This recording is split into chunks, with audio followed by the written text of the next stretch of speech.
Между тем, на территории Якутии накануне прошли дожди в нескольких местах, и осадки были искусственными. Ливень вызвали для тушения сильных лесных пожаров. Это плановые действия авиалесоохраны в летнее время. За полным процессом этой необычной работы наблюдала Лана Ильина. 8 лесных пожаров подбираются к Якутску. Смог окутал столицу республики. Борьба со стихией на земле и в воздухе. Сегодня решили вызвать дождь. Без бубнов, танцев и шаманов. В роли волшебника самолет Ан-26 из Иркутска. Показатели многие определяются визуально. Есть кое-какие показатели. Это как размер облака, его вертикальное развитие подошва, перемещение воздушных масс, направление, сила ветра. То есть здесь все в комплексе.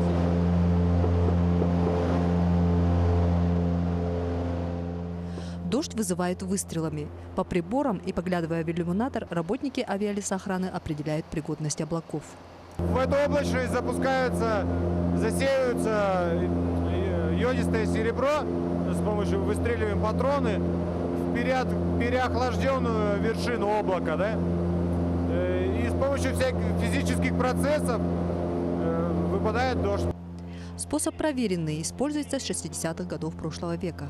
Около 100 штук такого пиротехнического вещества выпустили сегодня с борта самолета Ан-26. В течение часа после его запуска должен начаться дождь.